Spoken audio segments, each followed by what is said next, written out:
Bonjour à tous, bonjour à toutes. Vous êtes tous les bienvenus, vous pouvez entrer et on va voir ce qu'on doit partager ensemble aujourd'hui, ce que le Saint-Esprit m'a mis à cœur d'échanger avec tout le monde aujourd'hui. Et je précise que nous poursuivons donc toujours nos prédications et enseignements sur la foi pratique. Bonjour Didier, et j'espère que tu vas bien. Sois béni. Je disais donc qu'on poursuit nos prédications et enseignements sur la foi pratique et aujourd'hui on va aller ensemble voir. euh, Bonjour Lady Storm, sois béni. Je suis resté un petit moment hier soir sur ton live du jeudi soir. Sois béni, c'était très intéressant. Que Dieu continue à pousser ton ministère ainsi que l'œuvre que tu accomplis avec ton époux, l'apôtre David Storm. Soyez bénis, toute la famille, et le Seigneur va continuer à vous utiliser puissamment comme il le fait dans l'océan Indien. Que Dieu vous bénisse abondamment. Alors, je disais, vous pouvez entrer. On va voir aujourd'hui ensemble un élément essentiel de la foi qui n'est pas souvent exploré. On n'en parle pas beaucoup, mais il n'en demeure pas moins que c'est un aspect vraiment très important, mais de la foi. Et c'est pour ça qu'aujourd'hui, le Saint-Esprit tient à ce qu'on puisse partager ensemble autour de ce qui est intitulé la sécurité de la foi. En effet, vous savez que les hommes n'ont rien inventé sur terre ici. La Bible déclare que l'Éternel est le créateur des cieux et de la terre et que tout ce qui se trouve sur terre vient de l'inspiration divine. Et en matière de sécurité, il y a plusieurs éléments dans ce qu'on peut appeler sécurité, hein, et en ce qui les hommes ont des domaines dans lesquels ils peuvent apporter un secours, des garanties comme la protection physique, hein, c'est pour ça qu'il y a des services de sécurité dans tous les pays du monde. Il y a aussi la protection sociale, par exemple. En France, il y a la Sécu qui est là, la sécurité sociale, et puis dans d'autres pays pour euh, entourer au mieux les citoyens et puis aider les gens à résoudre un certain nombre de problèmes, à les soulager dans leur vie quotidienne. Et la sécurité, donc, c'est Dieu qui l'a créée lui-même. Pour mémoire, on sait que lorsque l'Éternel a donné la terre promise aux enfants d'Israël, vous vous souviendrez que avant de rentrer dans Canaan, avant d'engager la conquête de Canaan, Moïse et ses hommes donc avaient délégué des gens dans la terre promise et ils étaient partis là-bas pour faire de l'espionnage, pour voir un peu ce qu'il y avait, comment était cette terre, comment on pouvait y accéder, est-ce qu'elle était occupée, par qui, le temps qu'il faisait, est-ce qu'il y avait des fruits, est-ce qu'il y a des ouragans sur cette terre, etc., etc. Donc, ils sont partis vraiment prendre un certain nombre d'éléments de cette terre qu'ils devaient conquérir. Ils en avaient besoin parce que pour aller conquérir des choses, pour marcher sur cette terre, vaut mieux avoir un certain nombre d'éléments d'avance, en amont, pour mieux affronter les difficultés. Et dans ce rapport qui avait été fait, il y avait que Josué et Caleb, vous vous souviendrez, qui avaient fait un rapport agréable à Dieu. Dans leur rapport, ils disaient que non, même si humainement il y a de l'impossibilité à Canaan, parce que Canaan est habité par des géants, des Anakim et tout, et qu'il faut les déloger, mais ils avaient foi en Dieu, que Dieu pouvait, comme il avait déjà donné la terre promise, qu'il allait réaliser sa promesse et puis donc les accompagner dans la conquête de la terre promise. Et bien ce schéma-là, comme il n'y a rien de nouveau sous le soleil, ce schéma-là a toujours cours. C'est-à-dire que lorsque on devient enfant de Dieu, on passe des ténèbres de Satan à la lumière de Dieu et qu'on rejoint le royaume de Dieu, eh ben, le royaume de Dieu va se charger de mettre par le Saint-Esprit à votre disposition, à la disposition de ceux qui ont accepté Jésus-Christ comme Seigneur et Sauveur, à ceux qui l'ont reçu, il a donné la pouvoir, elle la parole, plutôt a donné le pouvoir de devenir enfant de Dieu.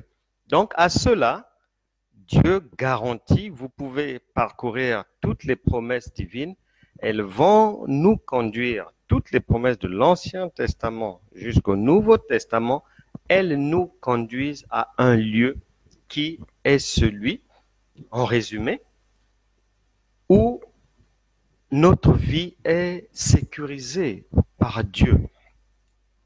Donc la marche par la foi, la marche par l'esprit, c'est la marche conformément à la loi, aux traditions, aux coutumes, qui est une marche improductive, inefficace, qui manque d'énergie. C'est cette marche-là qui est insécure, on va dire. Elle ne garantit pas certaines choses à celui qui marche par la chair. C'est pour ça qu'un enfant de Dieu, un chrétien, ne doit plus marcher par la chair. La chair relève de la loi. Nous ne relevons plus de la loi, mais de l'esprit de vie apporté par Jésus-Christ et la résurrection. Et par conséquent, nous avons maintenant droit à être entourés de toutes les précautions de Dieu pour que notre marche soit la plus souple possible sur terre. Et c'est pour ça qu'il existe la sécurité de la foi. Et en sont bénéficiaires uniquement ceux qui marchent par l'esprit de vie. Parce que Dieu est esprit et il cherche les adorateurs, il cherche ceux qui l'adorent, adorer pour Dieu conformément à la lecture humaine qui réduit l'adoration à Dieu au chant, à la danse. Non, pour Dieu, un adorateur, c'est celui qui obéit au commandement divin et qui a décidé, après avoir pris un engagement avec Christ, de marcher selon les principes de Dieu et en étant agréable à Dieu, en tendant vers la perfection. Et donc, ce sont ceux-là qui bénéficient d'une sécurité de Dieu. Donc, la foi marche dans la sécurité. La Bible déclare en 2 Corinthiens chapitre 5 que nous sommes les ambassadeurs de Christ. Sur terre, un ambassadeur, là où il vit, il a une sécurité physique, il est pris en charge à 100% par son employeur, il est logé, nourri, véhiculé, il a même une immunité diplomatique, il bénéficie d'une large protection. Il ne peut pas être inquiété. Comme les hommes n'ont rien inventé, ils ont pris dans la Bible des expressions comme ministère et ils ont calqué ce que Dieu a institué et c'est ce qu'on trouve dans nos sociétés, les ministères. Toute l'organisation des sociétés, vous retrouverez cela tiré des 5 premiers livres de la Bible, le Pentateuque, c'est là-bas qu'ils ont puisé. Vous y lirez en filigrane, il y a l'organisation des assurances, il y a les prisons prévues, il y a la protection des exilés, des réfugiés, etc., etc. Toute la société, l'organisation est tirée de la Bible. Donc je disais, ils ont copié les ministères, ils ont copié, le Seigneur a parlé d'ambassadeurs. Eux aussi, ils ont l'expression ambassadeur pour nominer les délégués des États à l'étranger. À l'étranger, donc, comme le chrétien, nous ne sommes pas de ce monde, puisque nous ne sommes plus charnels. Nous n'avons rien à voir avec le prince de ce monde, ni ses ministres, ni ses lois. Donc, nous, bien que nous soyons dans ce monde, nous ne sommes pas de ce monde. On relève du royaume de Dieu. Donc, les enfants de Dieu relèvent du royaume de Dieu qui garantit, comme à un ambassadeur lambda, charnel, une protection, une sécurité. Et cette sécurité, elle a plusieurs éléments pour permettre aux chrétiens d'avoir et de maintenir une marche victorieuse. Elle permet à l'enfant de Dieu d'être tout d'abord rempli d'espoir. C'est-à-dire, un ambassadeur terrestre, s'il arrive quelque part dans un pays en guerre, il ne dormira pas bien. Malgré que son pays l'ait envoyé là-bas, on le prend en charge et tout, mais si le pays est en guerre ou des parties du pays sont en guerre, je pense qu'il n'aura pas la joie. Mais nous, malgré que ce monde soit diabolique, ce monde soit chaotique, avec ses lois perverses, ses organisations bizarres, les différents dangers, la drogue, l'alcoolisme, les violences, les crimes, toutes sortes de barbarie, les guerres à travers la planète et tout. Malgré cela, lorsqu'on devient enfant de Dieu, nous sommes, malgré ce chaos, en sécurité. Et cette sécurité, comme des enfants qui ont des parents, un enfant, lorsqu'il compte sur son parent, peu importe la chose qu'il veut, il a l'espoir qu'il aura l'assistance de ses parents. Nous, c'est pareil. Nous avons les promesses de Dieu. Nous serons la tête et non la queue. Avec Dieu, nous ferons des exploits. Il écrasera nos ennemis. La bénédiction de l'Éternel, c'est celle qui enrichit. Elle ne sera suivie d'aucun chagrin. Il n'y aura aucune personne malade dans ta maison. Il n'y aura aucune personne stérile dans ta maison. Il n'y aura aucune personne indigente dans ta maison. Tout lieu que foulera la plante de tes pieds, je te le donne en possession. Donc, nous avons beaucoup de promesses de Dieu. Et ces promesses, lorsqu'on devient enfant de Dieu, nous sont garanties, sont déjà sécurisées. Et l'espoir en un Dieu qui n'est pas un menteur, qui accomplit ce qu'il a promis, Nombre chapitre 23, verset 19, Dieu n'est pas un homme pour mentir. Donc cette espérance, cet espoir nous permet de marcher dans la sécurité parce qu'on sait que ce que l'on espère, nous l'attendons dans la foi et nous l'attendons avec assurance parce que La Bible dit, celui qui ne peut mentir, c'est lui qui a fait la promesse et Dieu l'accomplira.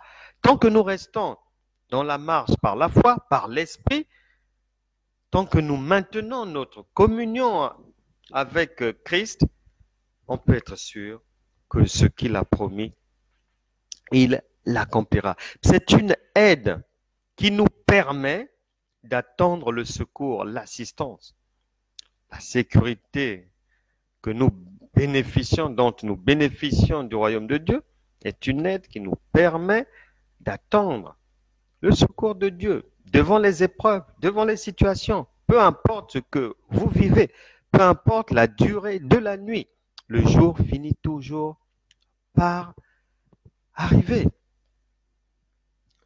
Donc, on attend dans la patience, on a l'assurance que Dieu va nous venir en aide, il va nous délivrer, il va nous guérir, il va pourvoir, il va combler le besoin, le manque, le vide.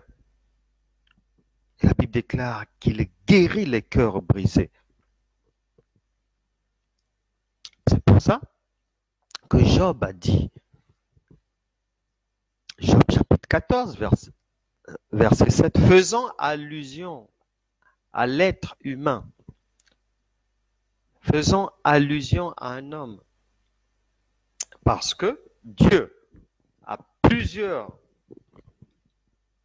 éléments pour nominer beaucoup de choses, parmi lesquelles les hommes, les appeler terre, les appeler hommes, on trouve ces expressions dans la Bible.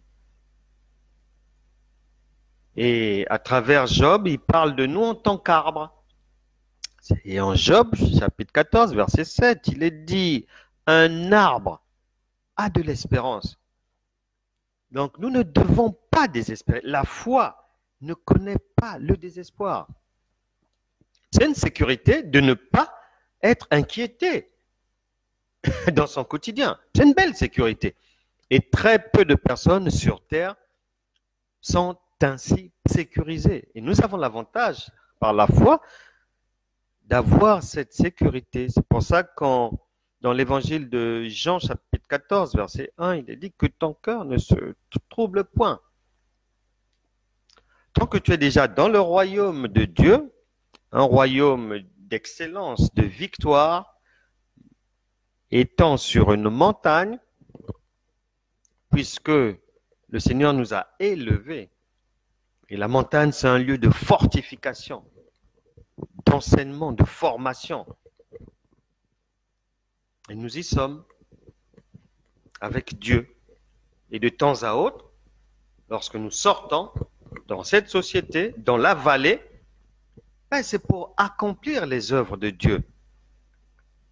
Nos sociétés pour nous, nos familles, votre lieu de travail, là où vous faites vos activités, sont des lieux de mise en pratique, des apprentissages acquis dans notre royaume, le royaume de Dieu.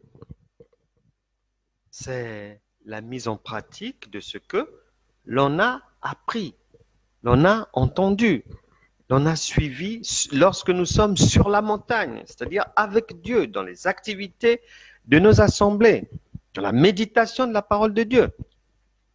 Donc il y a cette sécurité de l'espoir. Un arbre a de l'espérance, dit Job, chapitre 14, verset 7.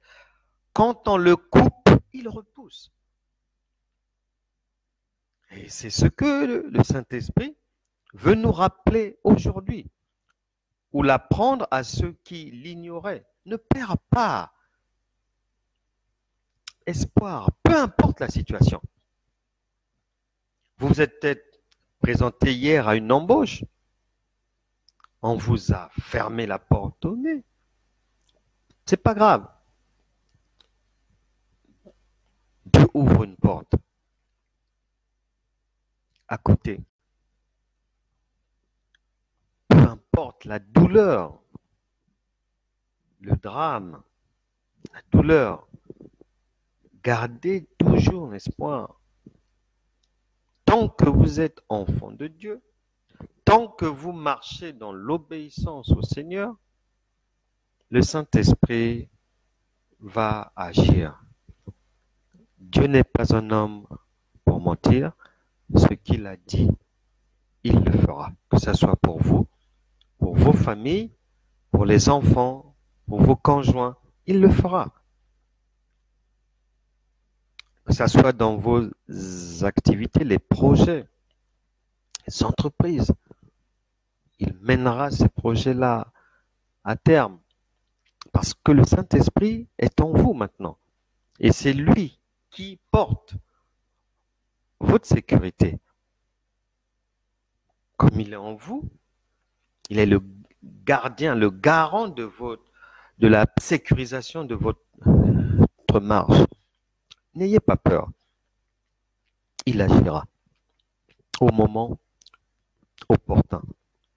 Et même aujourd'hui, nous allons prier tout à l'heure, vous verrez ce que le Saint-Esprit va faire de votre difficulté, de cette montagne qui doit partir. Elle va partir. La sécurité de la foi, elle a quelque chose de particulier, quelque chose de très ancien. Nous avons vu que Dieu fonctionne selon ce modèle-là. Dans la foi, nous avons une sécurité autre qui est celle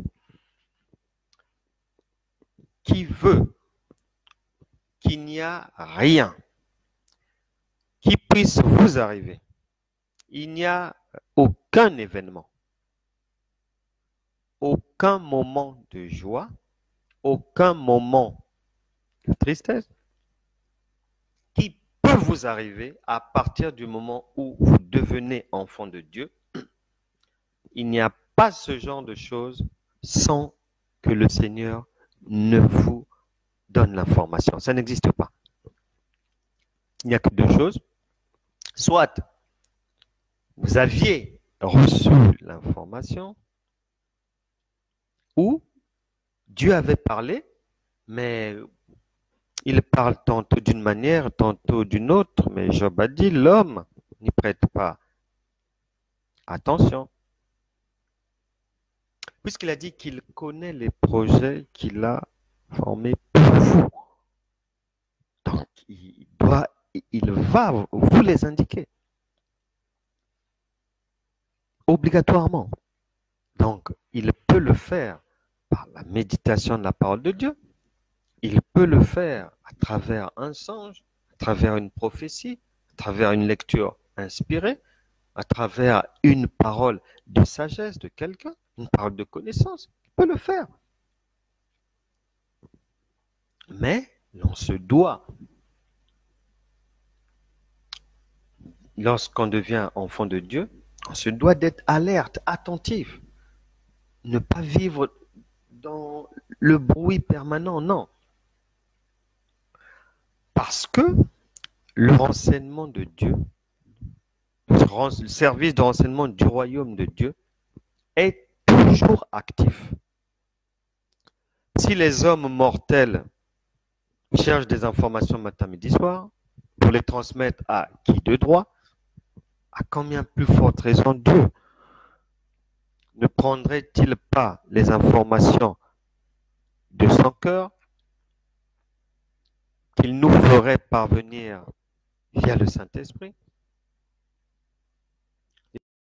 Les choses qui ne sont point montées au cœur de l'homme, que l'oreille n'a pas entendu, que l'œil n'a point vu, mais que Dieu nous les a révélées par son esprit, par l'Esprit de Dieu. Donc, un enfant de Dieu est toujours averti de ce qui va lui arriver. C'est un principe de notre royaume, le royaume de lumière, une obligation. C'est pour ça que le Seigneur, en Jean, Évangile de Jean, chapitre 15, verset 15. Il est dit ceci. Je ne vous appelle plus serviteur. Là, c'est le Saint-Esprit qui est en vous, qui vous parle. Je ne vous appelle plus serviteur parce que le serviteur ne sait pas ce que fait son maître. Mais je vous ai appelé amis. Vous êtes les amis de Dieu parce que je vous ai fait connaître tout ce que j'ai appris de mon Père.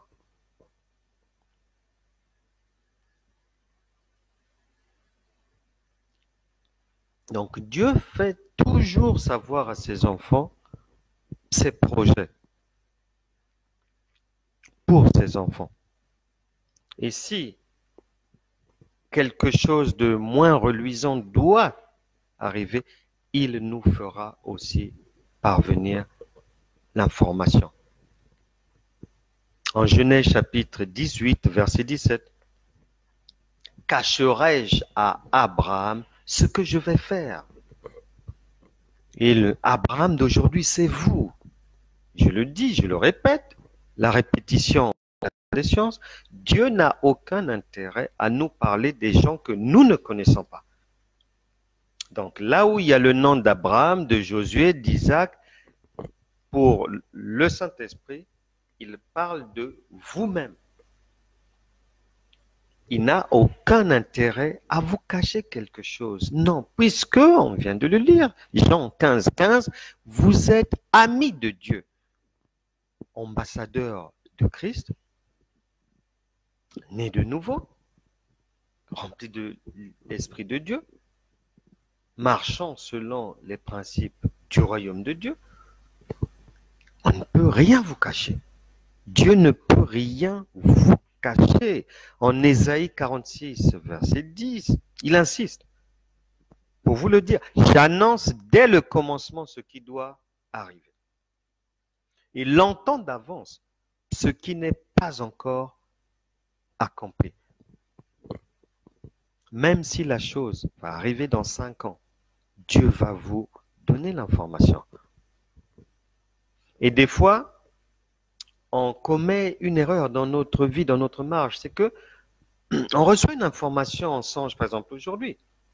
Comme elle ne cadre pas avec ce que nous vivons dans cette période-là, bon, on néglige et puis la prophétie de Dieu, l'information de Dieu, la parole et de connaissance de Dieu, elle se perd dans nos souvenirs comme ça. Et un beau jour, la chose arrive et on est surpris. Mais non, le Seigneur avait déjà parlé. L'arrivée de Jésus-Christ est actée, prévue par le sacrifice d'Isaac, l'obéissance de son père. C'est là où l'humanité est avertie qu'il y aura un sacrifice. Il vaut mieux qu'un homme soit sacrifié pour les péchés de tous que l'ancienne loi. Donc c'est ça, nous recevons toujours les informations. C'est pour ça qu'on doit faire attention à ce qu'on entend, à nos songes, à ce qu'on voit, à ce qu'on lit. Vous savez que l'armée d'Israël, comme vous aujourd'hui, a beaucoup souvent été attaquée par des ennemis, des étrangers. Et vous aussi, peut-être que vous faites face à une opposition qui dure. Vos enfants sont peut-être malades depuis longtemps. Vous êtes attaqués. Vous ne savez pas comment sortir d'un casse-tête. Est-ce que vous n'arrivez pas à rembourser un crédit? Est-ce que vous avez du mal à obtenir un prêt pour achever des travaux ou investir dans un projet? Mais Dieu, certainement, a déjà parlé, a déjà conseillé. a déjà orienté. Vous n'avez peut-être pas fait attention, vous avez peur. Mais parce que vous êtes du royaume de Dieu, l'assistance est toujours là, vous êtes en sécurité. Élisée il dormait chez lui à la maison, et son serviteur, Géasi, va aller le réveiller. Disons que puisqu'ils étaient encerclés par les Syriens pour leur faire du mal, et Élisée, comme vous, revêtu de l'Esprit de Dieu, sait que rien n'arrive sans que Dieu ne nous ait avertis. On vient de le lire. Et Dieu lui-même a dit en Proverbe chapitre 29, verset 18, que lorsqu'il n'y a pas de révélation, le peuple est sans frein. Donc pour éviter cela, Dieu donne toujours l'information. Parce que c'est l'information qu'on a d'avance qui nous permet de mieux voir venir la situation et de mieux la gérer, de mieux la vivre. Et là, Élisée dit à son serviteur, mais non, tu as peur pour rien, tu trembles pour rien. Et nombreux sont les chrétiens qui ont peur aujourd'hui de tout. Ils ont peur des démons, ils ont peur du diable, liés depuis 2000 ans. Les démons qui sont à chasser simplement. Ils ont peur des lois de ce monde. Ils ont peur d'être licenciés, de tomber malade, de ne pas guérir. Ils ont peur. Alors que nous n'avons pas reçu un esprit de crainte, un esprit de force, d'amour et de sagesse. Et Élisée fait une prière au Seigneur disant, ouvre les yeux de mon serviteur pour qu'il puisse voir la sécurité dont nous bénéficions en permanence. Et Dieu va ouvrir les yeux du serviteur. Ils étaient, l'armée de l'Éternel qui les protégeait était en surnombre par rapport à l'armée, aux soldats syriens. Mais cette armée de l'Éternel était non visible à l'œil nu. C'est pour ça qu'il faut sortir du géasisme, sortir de la chrétienté charnelle pour passer à la vie de l'esprit, celle d'Élisée. Parce que c'est en esprit qu'on entend, qu'on comprend, qu'on reçoit les choses d'en haut et qu'on a la conviction que l'on est en sécurité. Peu importe le problème, peu importe la situation, nous bénéficions d'une sécurité. Lorsqu'on devient enfant de Dieu, mais la Bible dit que toute chose concourt au bien de ceux qui aiment Dieu. Toute chose. Et j'ai été surpris ce matin, une femme chrétienne recevant des enseignements et des affermissements. Elle m'envoie un message en panique, tout simplement parce que elle avait un rendez-vous pour un entretien d'embauche ce matin. Et la dame qui s'occupait de son dossier de recrutement, le rendez-vous était pour ce matin. Elle appelle la dame pour confirmer sa présence et la dame est devenue injoignable. Et elle crie chez elle dans tous les sens. Et elle m'a envoyé un message alarmiste, oubliant que lorsqu'on est enfant de Dieu, toute chose concourt à notre bien. Toute chose veut dire que ça soit le bien, que ça soit le mal, en bout de chaîne, jouera en notre faveur. Donc je lui ai dit non, elle n'a pas à pleurer, à s'alarmer ou quoi. Si cette porte-là se ferme, c'est que Dieu a déjà prévu un emploi meilleur. Et cette personne avait oublié qu'elle était enfant de Dieu. Et c'est comme ça que sont beaucoup de chrétiens qui, devant la difficulté, devant l'épreuve, perdent pied pour rien, alors qu'ils sont en sécurité. Ils relèvent d'un royaume, c'est-à-dire nous sommes plus en sécurité que les gens dans la société. Les policiers, gendarmes, militaires et autres, c'est une sécurité à minima. Mais les enfants de Dieu, nous avons la sécurité pluridimensionnelle. Elle est maximale. Dieu veille sur ses enfants. Il a dit qu'il connaît ses brebis. Il a même dit que quand ses brebis écoutent sa voix, ils la reconnaissent. Les anges de Dieu veillent sur nous.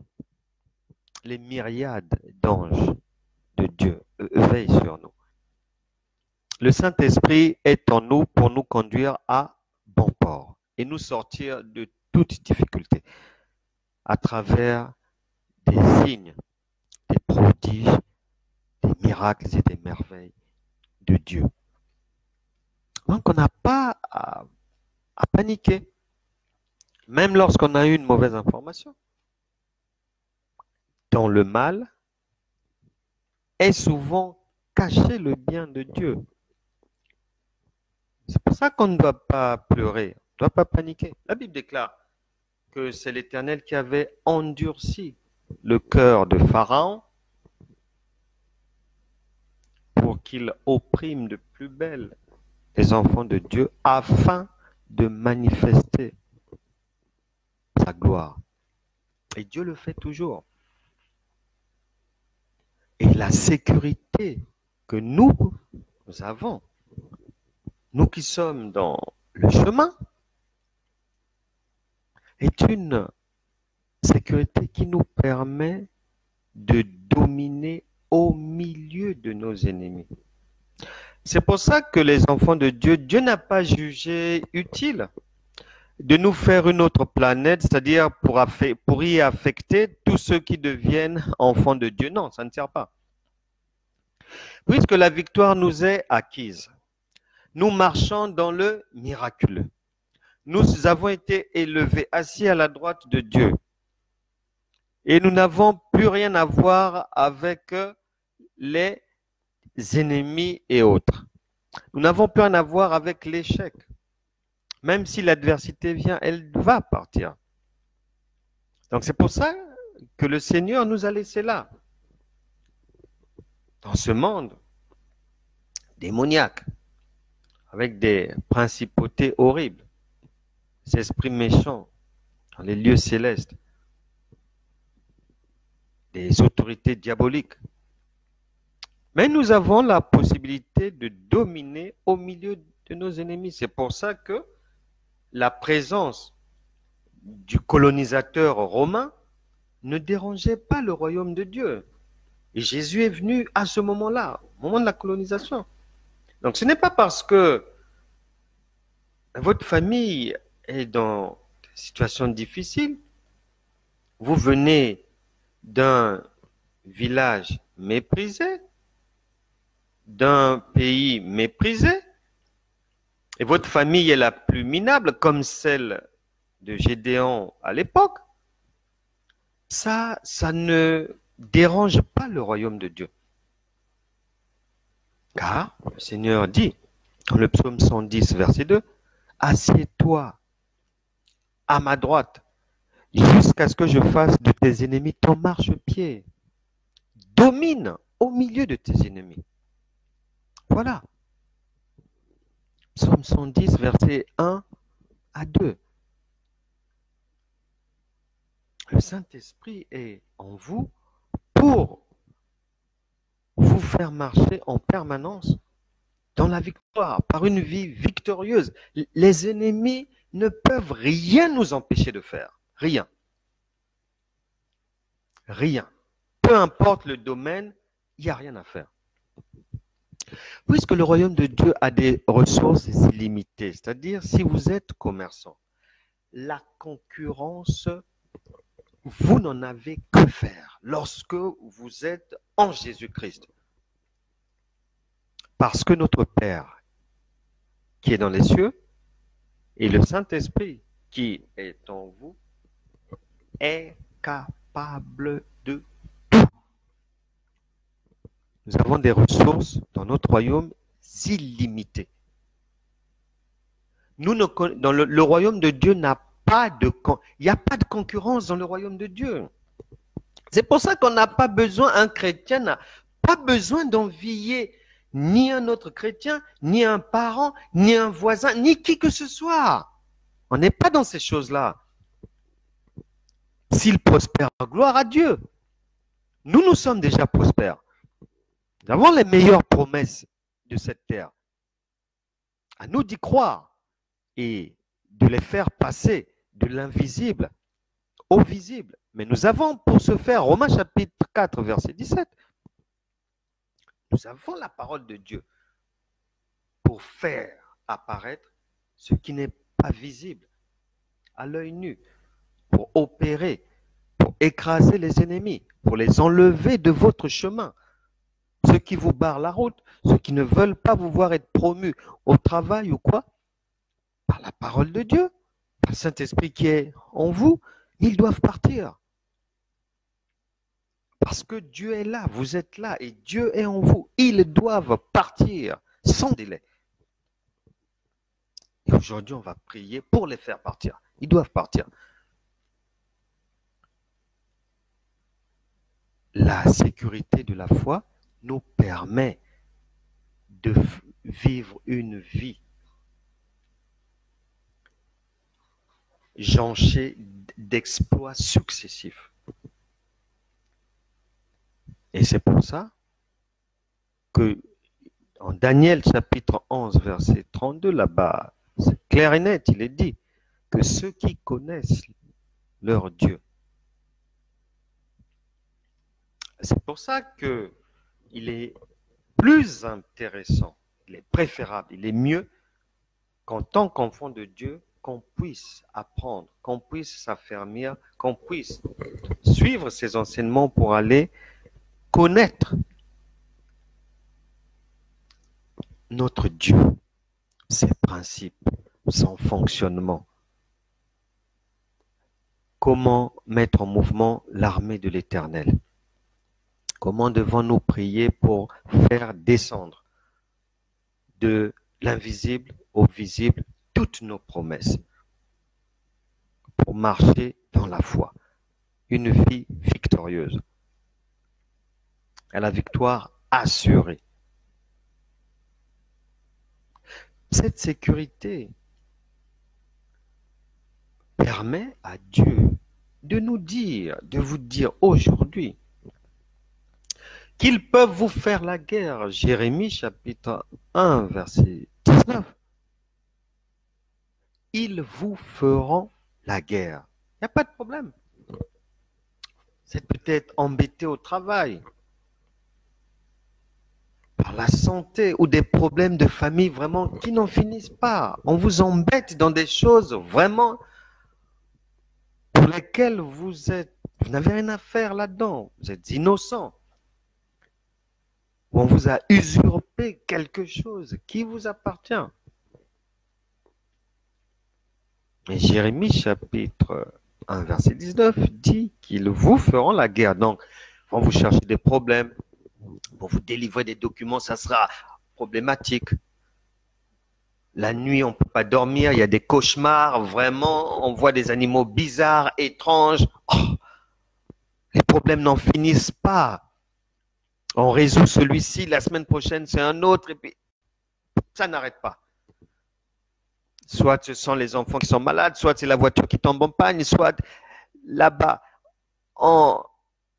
menace de licencier les gens au travail, il y a des plans sociaux. Donc, dans cette insécurité de cette société, nous marchons par la foi avec sécurité.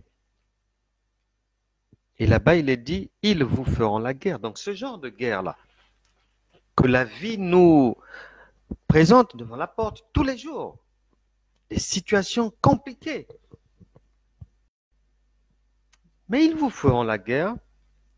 Mais Dieu dit, ils ne vaincront pas, car je suis avec vous pour vous délivrer. Voilà. Voilà la sécurité divine.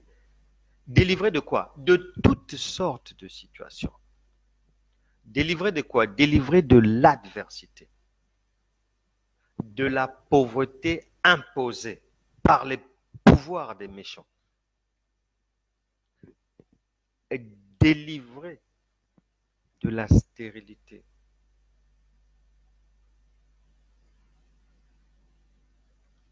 Un couple était païen,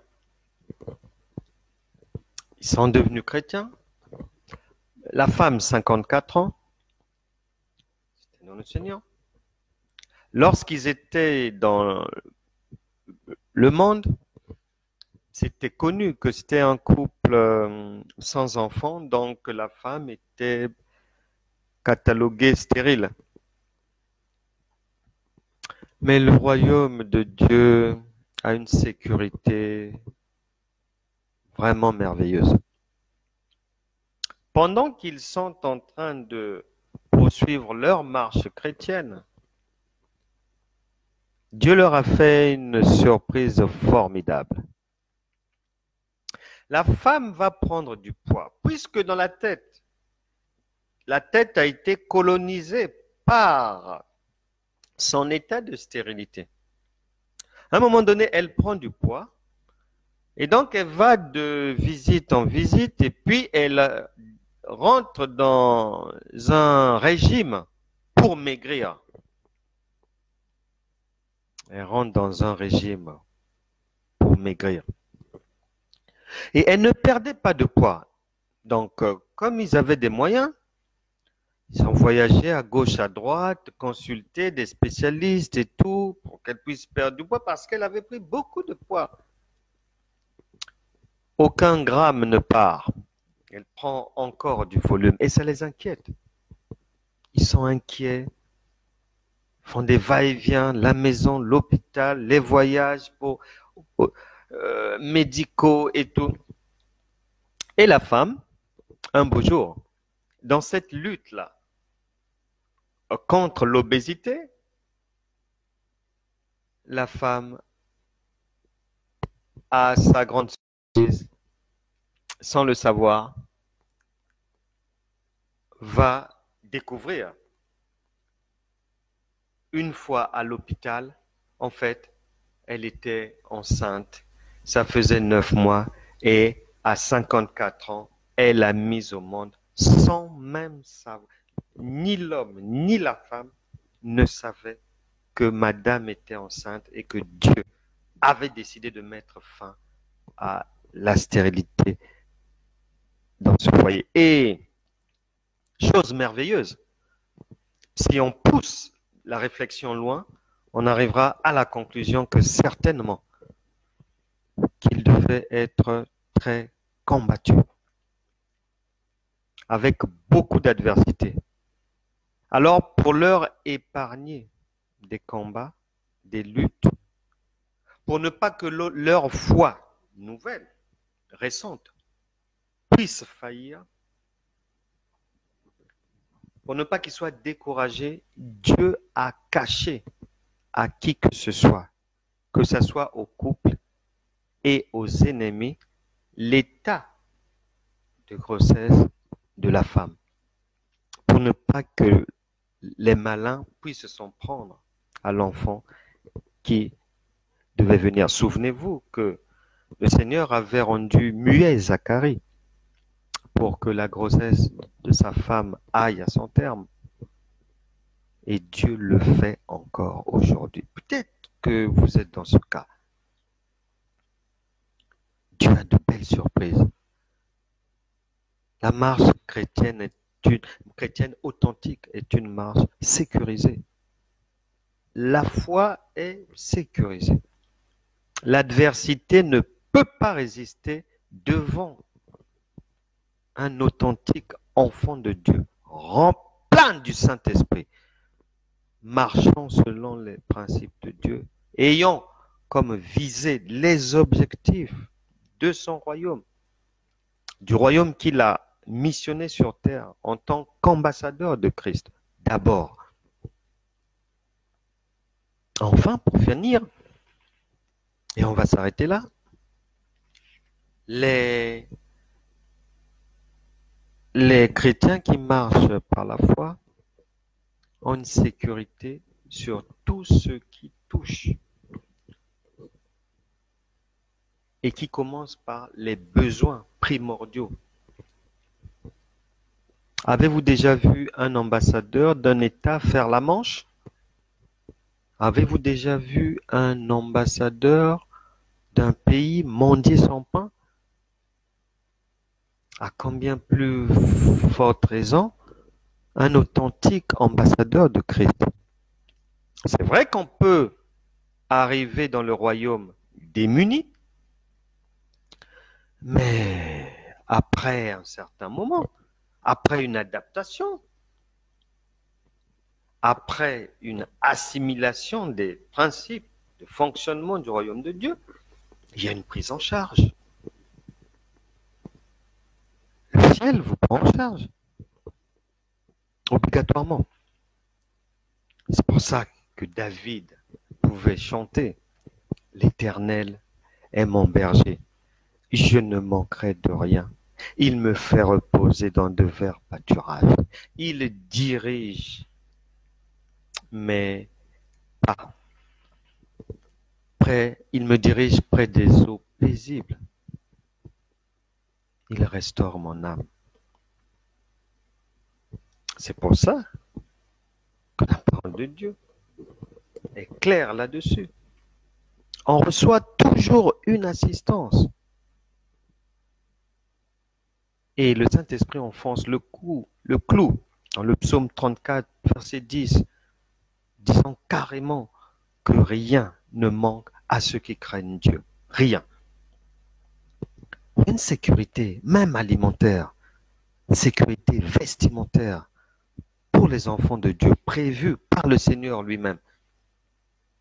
Une autre sécurité, parce qu'on doit finir. La marche par la foi requiert en elle un aspect sécuritaire où nos larmes sont essuyées. On peut devenir enfant de Dieu, on peut arriver dans le royaume de lumière dans les larmes, où en y étant, on peut subir dans son corps ou dans sa famille biologique un drame et autres. Mais le Seigneur, c'est lui qui guérit ceux qui ont les cœurs meurtris, qui essuie nos larmes. Apocalypse chapitre 7, le verset 15 et 17. Et je vais directement au verset 17 qui dit « Car l'agneau qui est au milieu du trône les paîtra, donc va vous paître, va vous conduire et les conduira aux sources des eaux. » Sources des eaux, c'est dans des lieux paisibles.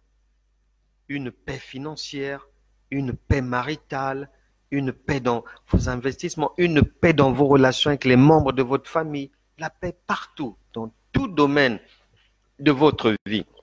Donc l'agneau, le Saint-Esprit qui est en vous, va vous y conduire aux sources des eaux de la vie. Voilà. La mort n'est pas en vous. Et Dieu essuiera toute larme de leurs yeux, de vos yeux. C'est l'une des garanties que nous avons, nous qui marchons par la foi. Bénéficions d'une sécurité large. Et la marche par la foi a entre autres garanties entre autres sécurités, le fait de vous restituer votre honneur. Si votre crédibilité avait été jetée en pâture, en devenant enfant de Dieu, le ciel se doit de redorer votre blason. Peut-être pas le même jour, peut-être pas le lendemain, peut-être pas le 6e jour, mais vous ne quitterez pas cette terre et pour aller rejoindre le Seigneur sans que votre blason ne soit redoré ici. Parce que la vie éternelle, elle commence ici. Et c'est une vie agréable. Ce ne sont pas des mots abstraits comme ça. Non, non, non, non. Les choses de Dieu sont concrètes, pratiques. C'est pas du blablabla de la théorie, non. La vie éternelle, elle commence ici et maintenant. Par un beau mariage, par un job qui plaît à votre cœur. Vous allez au job dans la joie. Vous êtes content d'aller au boulot. C'est ça la vie éternelle. Vous avez des enfants qui réjouissent votre cœur quand vous les voyez grandir. C'est ça la vie éternelle. Vous pouvez avoir le minimum, mais vous êtes dans la joie. Et la prospérité vous guette. Vous pouvez la saisir, y entrer, puisque vous êtes déjà dans le royaume de Dieu, à qui appartient l'or et l'argent. Donc, votre crédibilité sera toujours au diapason, tôt ou tard. Ne vous occupez pas des événements passés, des drames vécus, des blessures de la vie. Un homme de Dieu que j'apprécie beaucoup, en 1999, il était à l'école biblique dans un pays étranger. Et dans ce pays, il était avec sa jeune épouse. À l'époque, ils étaient fraîchement mariés, donc ils étaient partis ensemble dans ces études-là militaires. Et malheureusement, pour l'homme de Dieu, à ce moment-là, il avait vraiment du mal à joindre les deux bouts. Il est à l'étranger, il n'a pas de bourse et tout. Donc, l'argent doit venir du pays, mais c'est compliqué, ça traîne. Au pays aussi, les gens, la situation économique est catastrophique, difficile. La conjoncture n'est pas bonne. Donc, il a vraiment du mal même à manger une seule fois par jour.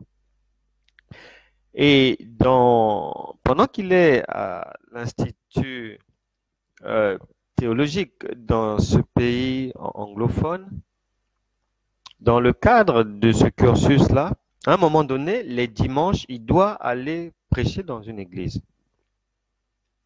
Et un jour, ce qu'il avait en poche, non seulement ne lui permettait pas d'acheter même un bout de pain, donc il était programmé pour prêcher dans une église. Et pour y arriver, il fallait prendre les transports en commun. Il n'avait pas l'argent. Donc, il prend sa femme.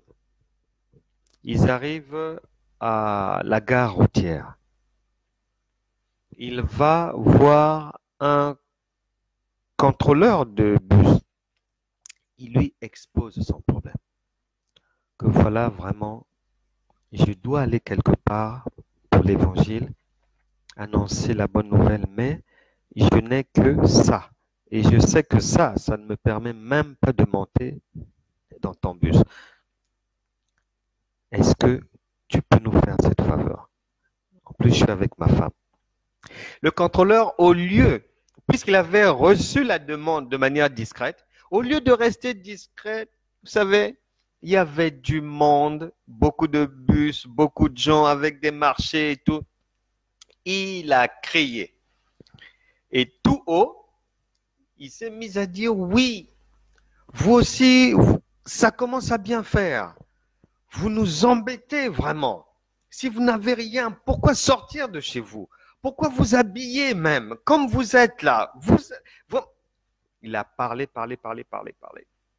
L'homme de Dieu était mouillé. Et ça se passait en présence de sa femme, qu'il avait épousée peu de temps avant d'aller faire les études missionnaires.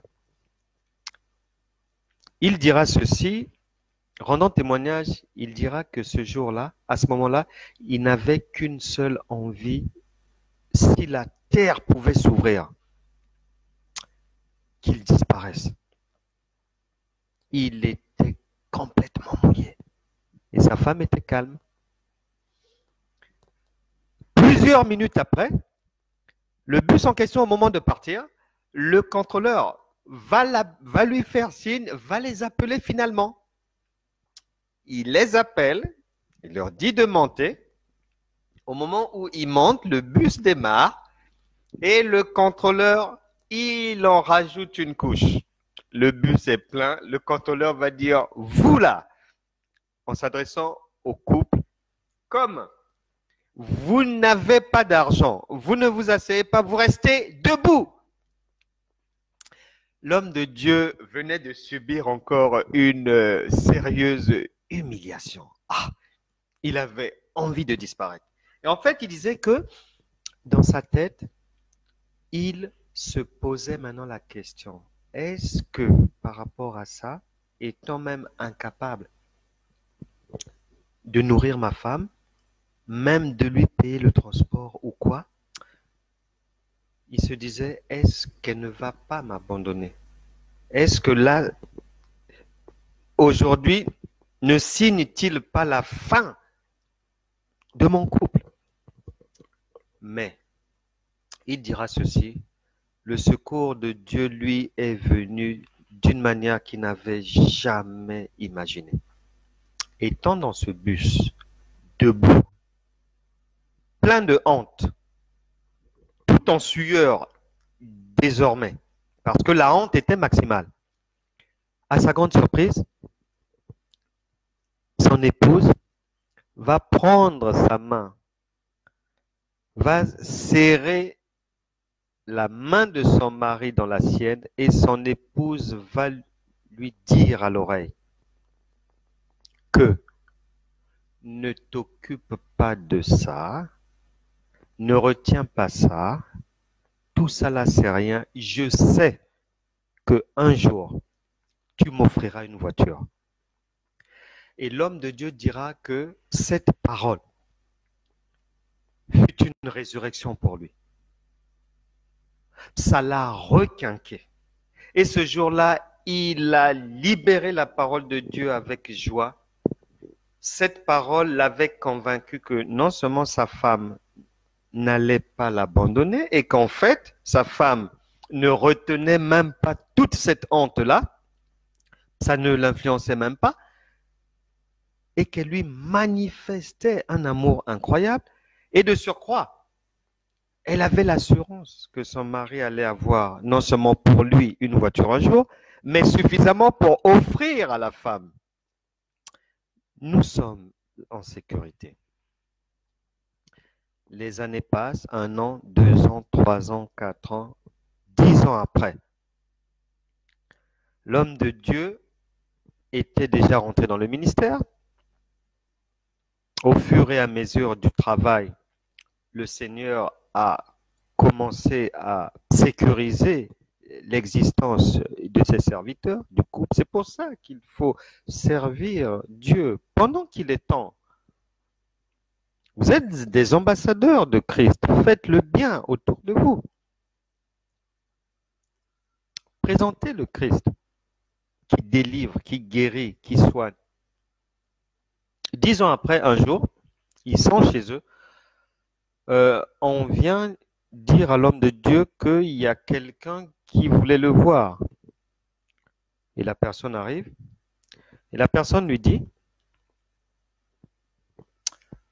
j'ai eu à cœur, j'ai écouté vos prédications, je ne vous connais pas, mais ces prédications m'ont tellement fait du bien que j'ai eu à cœur, ayant maintenant des moyens, j'ai eu à cœur de vous offrir une voiture. Non seulement je vous offre une voiture, mais elle est neuve. Non seulement cette voiture est récente, une Audi récente, et dans cette ville capitale, c'est la troisième qui a été achetée selon ce que le concessionnaire m'a dit. Mais je vous l'offre. Et l'homme de Dieu est surpris, il sort, le véhicule est là, avec les sachets et tout. Et immédiatement, quand il voit le véhicule, le Saint-Esprit vient lui rappeler la parole de sa femme 10 ans auparavant, au moment où les hommes voulaient enterrer son honneur et sa dignité parce qu'il lui manquait un peu d'argent. Et ça sera la voiture qu'il avait offert à sa femme, sa première voiture.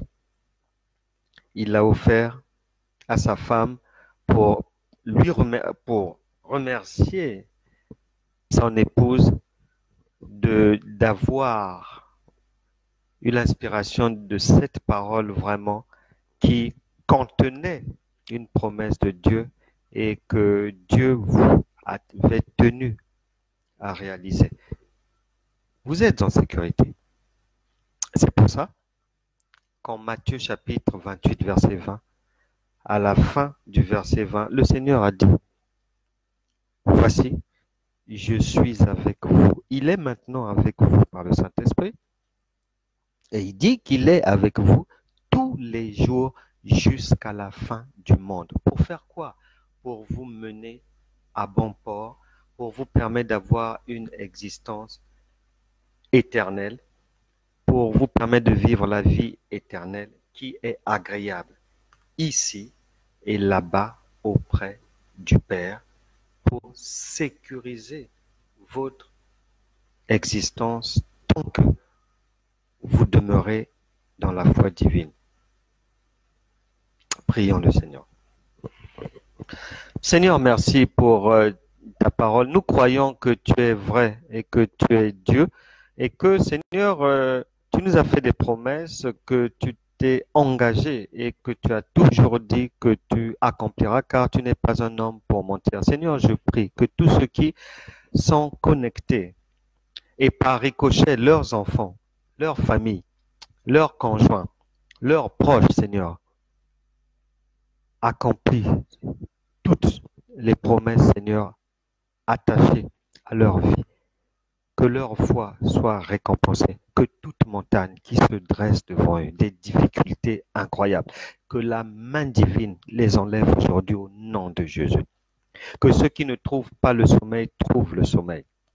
Que ceux qui attendent dans leur foi des choses de Dieu, que cela vous soit accordé maintenant, aujourd'hui, au nom puissant de Jésus. Recevez la guérison divine, recevez la paix, la joie, le secours divin, l'assistance. Ayez à l'esprit que vous êtes en sécurité tant que vous faites partie des gens de la maison de Dieu et il en sera ainsi. Au nom de Jésus. Amen. Amen. Amen. Amen. Amen. Je vous salue tous. On va se retrouver demain. Je vous embrasse bien fort. Salutations à tout le monde. Grosse bise à Sylvana Vocal, par exemple, à Lady Storm et à toutes les personnes qui étaient là avec nous et ainsi qu'à celles qui vont suivre ce partage, cette parole de Dieu après, même dans la nuit, même au cours de la journée. Tout que Dieu vous bénisse abondamment. On se retrouve demain, samedi, il sera 13h. À bientôt. À demain.